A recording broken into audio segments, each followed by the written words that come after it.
ওয়ালাইকুম রহমতুল্লাহ। আজকে আমাদের মাঝে এমন একজন ব্যক্তি উপস্থিত, কিছু কথা, গুরুত্বপূর্ণ কিছু কথা আজকে আমি কাকার কাছ থেকে শুনে নেই এবং আপনাদের মাঝেও শেয়ার করব সেই জিনিসটা পবিত্র রমজানের ব্যাপারে।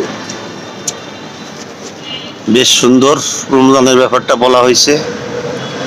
এই সামনেই ওটির সন্নিকটে এবং নিকটে আমাদের এই পবিত্র রমজান মাসটা মুসলমানের জন্য সেটাই সামনে এসে গেছে। কতটুকু গুরুত্বপূর্ণ, অনেক গুরুত্বপূর্ণ এই রমজান মাসটা। তার কারণ হচ্ছে আমার রাসূলের নিয়ম, আদর্শ, তার হুকুম।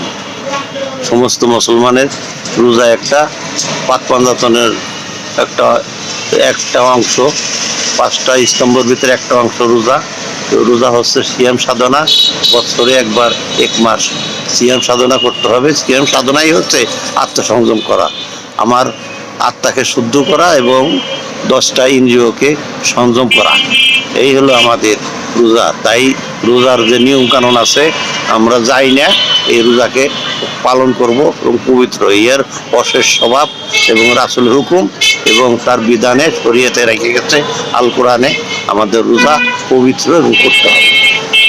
অসংখ্য ধন্যবাদ। অনেক সুন্দরভাবে কাকা বুঝিয়ে বলেছেন, এজন্য অসংখ্য ধন্যবাদ জানাই এবং কাকা সুস্বাস্থ্য এবং সুস্বাস্থ্য কামনা করি। কাকা যাতে সুস্থ থাকে, ভালো থাকে, আরও যেন সুন্দর কিছু মানুষের জন্য কিছু দিয়ে দিতে পারে।